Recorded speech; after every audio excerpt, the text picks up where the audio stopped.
My next guest on Chat with Anju, episode 7, is my dearest, my most gentle, my guide, my friend, my inspiration since 2005, my teacher, Sangeeta Janiji.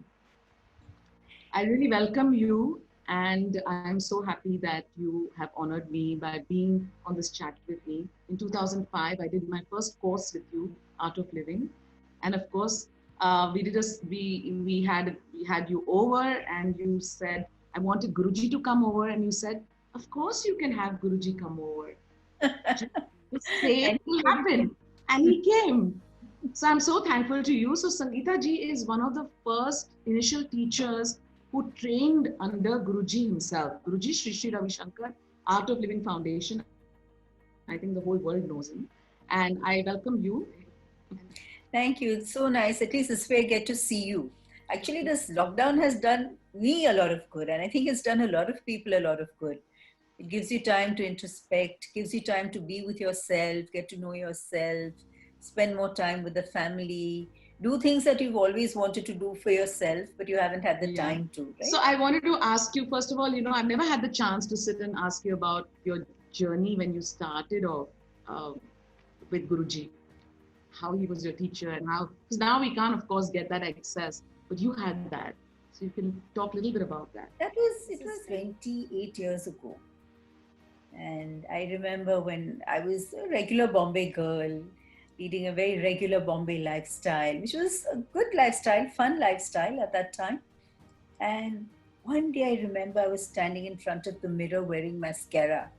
And I looked at this body and I looked at the face and I said, oh my God, what a pretty face. I saw that face as separate from mine. And I said, what a pretty 28 years ago. I said, what a pretty face. And I said, I wonder who made that face and I wonder who put me in that body. You Wow. know? So this question came and I'm like, whoever you are who created me, please manifest somehow and guide me, show me, tell me why am I here? What is the purpose? Can't be to wear mascara and go out every evening or to do whatever I was doing. I was working jewelry designer. I was designing jewelry and gemstones and selling. And I was like, yeah, fine, that's good, that's nice, but that can't be the purpose of my life. There has to be more. There has to be a reason why I'm here. A lot of effort went into forming this body and putting me into it. What was this effort for? And that's when I first met Gurudev. Even that has a story behind it. I was to land there, and the previous night there was a bomb scare at the Delhi airport. And so there were at the time it was very small Art of Living, just a few people. So they were all sitting around Gurudev, and they were saying, "Now there's someone who's coming from Bombay. We don't know if she's coming." So Gurudev said, "Who's coming from Bombay?" He said, "Oh, some girl, Sangeeta Jani." So this is what they say, that he looked up like that and he says, "Oh, whether any other flight arrives or not, her flight will surely arrive. So someone please go to the airport to receive her." Wow. The moment I saw him, I felt like I knew him. I recognized him. The heart recognized him. I felt like I'd known him all my life. And I also felt like I'd been seeking him in everyone all my life. Being in the, at home for so many months, like you said, we're all introspecting, and I've been introspecting a lot, doing a lot of meditation, following all the meditations that Guruji does online. So it's like, everyone's looking for happiness in different ways. For everyone, it's different in different places. I was wanted to ask you as my teacher, where is your and what is your happiness for you now? Everyone seeks for happiness in different places, right? And so some seek for it, and like you said, many things. They think this is going to make me happy, that is going to make me happy. They do something else and they say, no, not this, something else will make me happy. Fame, name, money, power, and then all these other different things, relationships. And then finally, after looking everywhere, they come here, and then they stop looking, because this is where you find it, where you get it. Everyone is looking for that unshakable happiness, that happiness which cannot diminish, which doesn't leave you, unshakable, constant, steady happiness. And you are the source of happiness. we look for it outside, Gurudev Shri Ravi Shankar ji speaks about, a man who begs for pennies all his life outside. And then one day when he dies, they pull down his hut and they start digging to build a high rise. Hmm. And what do they find over there? They find gold. So that gold had been dug there underneath. He was sitting on gold all his life, but begging for pennies outside. So we are sort of like that, looking for happiness here, there, there. Tell me something, Anju. When you feel happy, say you do something, okay, whatever, you've met a friend, or you go for a holiday, or you've had a nice dish, or you've done something, you've seen a nice movie, you feel happy. Where do you experience the happiness? You experience it outside. Say you've got a nice painting, okay? Now you've seen that painting, you've brought it home, and it makes you very happy. Where are you experiencing that happiness? Is it in the painting or is it in you? Something within, right? You are the source of happiness. Yeah. Whatever else around you is just an excuse. And you don't always need an excuse to feel happy. You're the source of happiness. You don't need anything else external to make you happy. You can have everything, there's nothing wrong with it. Yeah. Enjoy it, but understand that you are happiness. You're the source of happiness, and your happiness is only in your control. No one else's. You don't need anything to make you. Do you think being in the present moment and becoming aware of every move or whatever's happening around you can help in the process of being happy, because you are in the moment, you're living that moment? You know what I mean? The only way to be happy. You cannot be happy in the past or in the future. A memory of the past can make you happy now. Yeah. A hope for the future can make you happy now. But your happiness that you experience is only in the moment now. So Yeah. if you can even drop the past and the future, you experience that happiness now in you, right now, here. Right now, yeah, yeah. And nothing more than this. Absolutely, yeah. Meditation does. That is the purpose of meditation. It brings you more into the moment. Your memories keep pulling you into the past. Yeah. And the future is when you feel that the present is not complete. You don't feel fulfilled in the present moment. Then you keep looking to the future to make you happy. But when you meditate, you feel a sense of completeness, a sense of stillness, a sense of fullness in the moment. And so the mind then just, it centers, it stops, it freezes in the moment. It's happy being in the moment. I read somewhere it was progress is equal to happiness. So is it progress is equal to happiness, or is happiness equal to progress? You tell me. So for me, what is your experience? So for me, progress makes happiness also, because when I progress, I feel happy. So if I'm continuously making progress, I'm continuously being happy, because what's our life journey? You always want to get better. It could be, I'm not talking of progress in making money or having a job or, but growing, even in terms of my meditation or in terms of my, giving to society or giving to people or my sadhana, whatever. For me, that's progress. So I feel when I progress, I'm happy. And tell me something, how long does that happiness last? As long as you experience the progress, isn't it? Why? Yeah. Because you're hooking your happiness to your progress. Right. So when you realize that with that external progress or without that external progress, it's possible for you to be happy. Yeah. If you don't hook it to that, then you realize, oh, I'm the source of happiness. Why do I have to progress to be happy? I can be happy when I progress. I can be happy when I don't progress also. Because you don't need to hook it to anything else. Yes. Happiness is your nature. Yeah. And that is true progress. True progress is to have an undying, unshakable smile. That is true progress.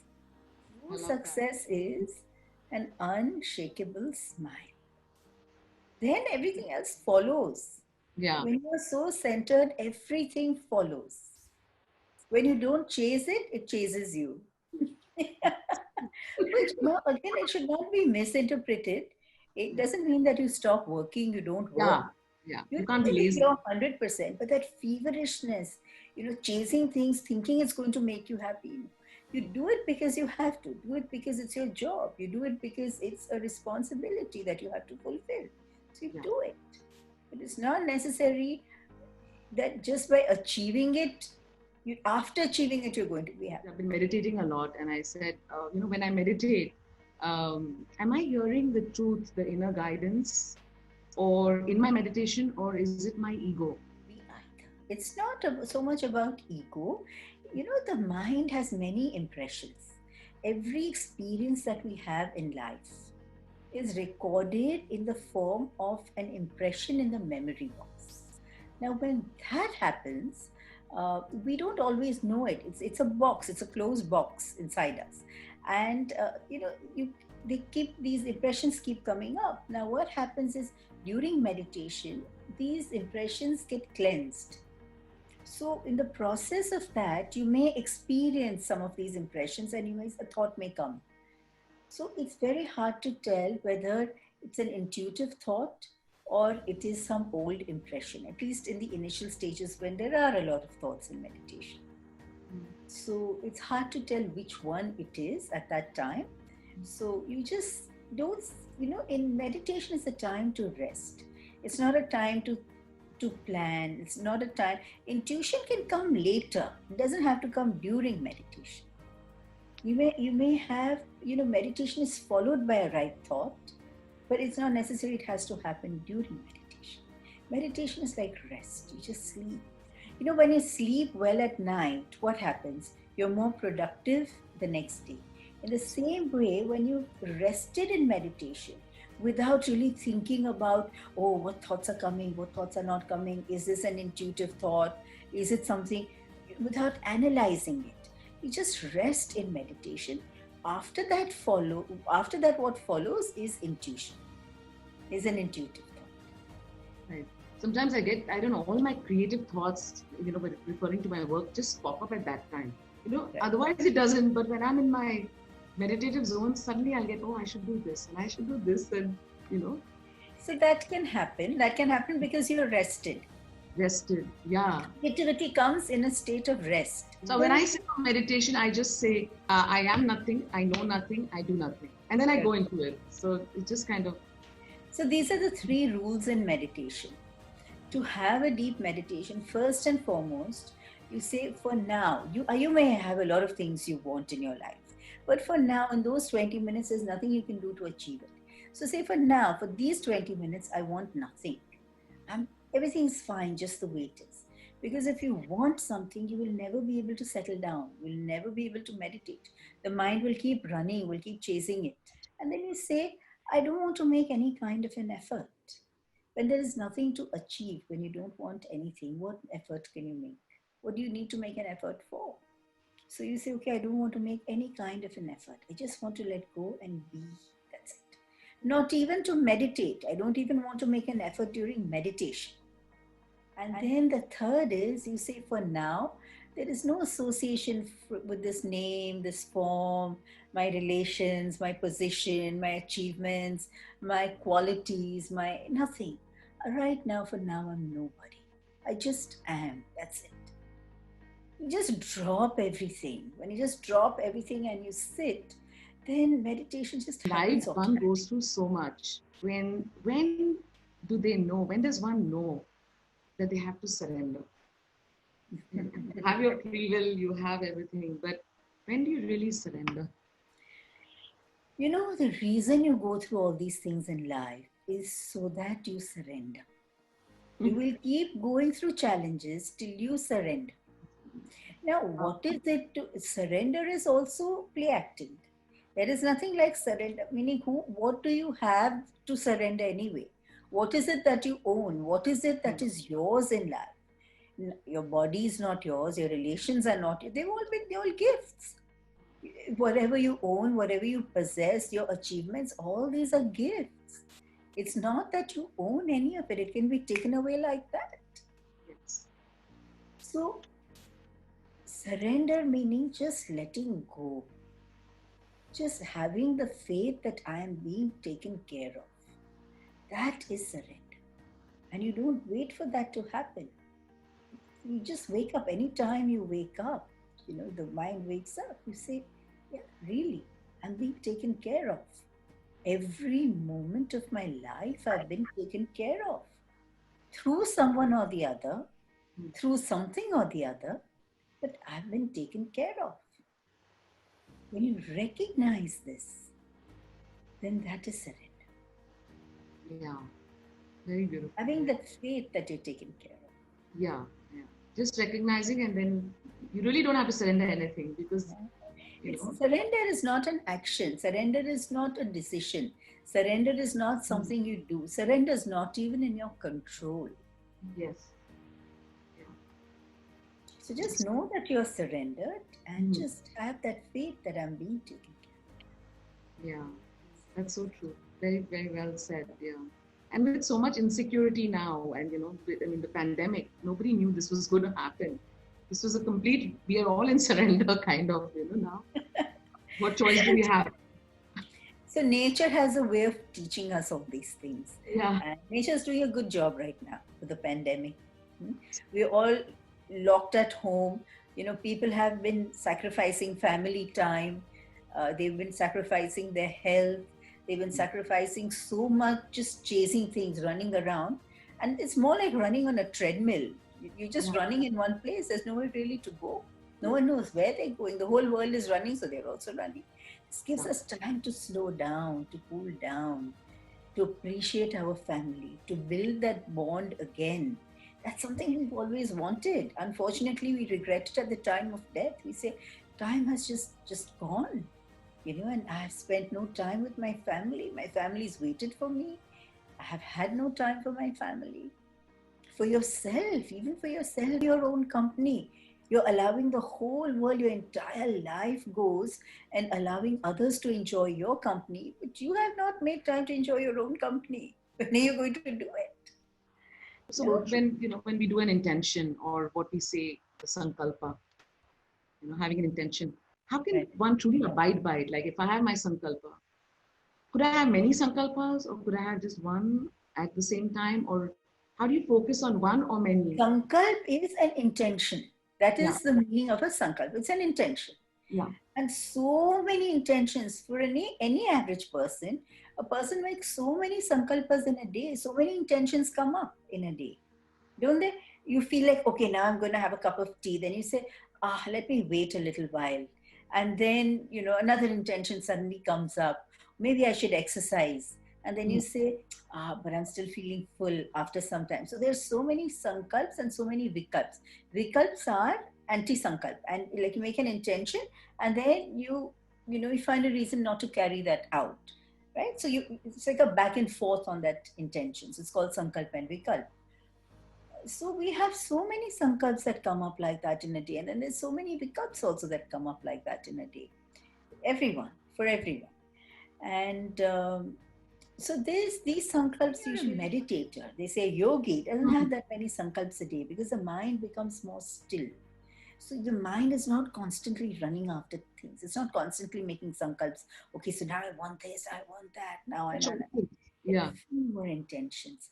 And those intentions are usually bigger intentions. It's not about small things. Like it's not about I want a car, or I want a dress, or I want... Those intentions are more about meaningful things, larger things, so and it naturally comes. It naturally happens. I meant like purpose. You know what I mean? Like a bigger purpose, right? Meaning happiness for the world, or what can I do for the underprivileged, or what can I do for a bunch of children, or how can I save the environment?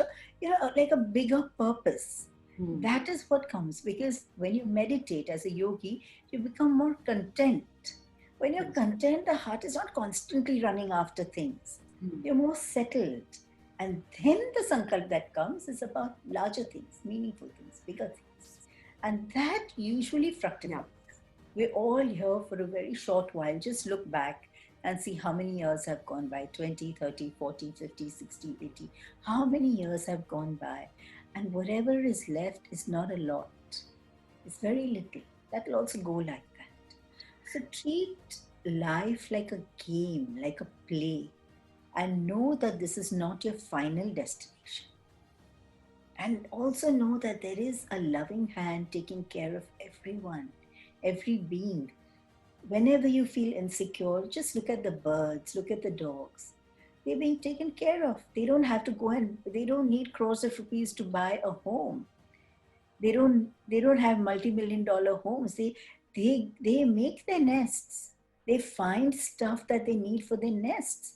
It never crosses their mind that I need to have a huge bank balance to make a nest. Absolutely. They get their food. They get everything that they need. So there is a loving hand providing for everyone, for every being. When the loving hand has created us, the loving hand is also taking care of us. Give it a chance. Just relax, take life lightly, and meditate. Meditation at this time is the key for everyone. It boosts your immunity, it gives mental clarity, it gives mental and physical strength. Meditation has so many benefits.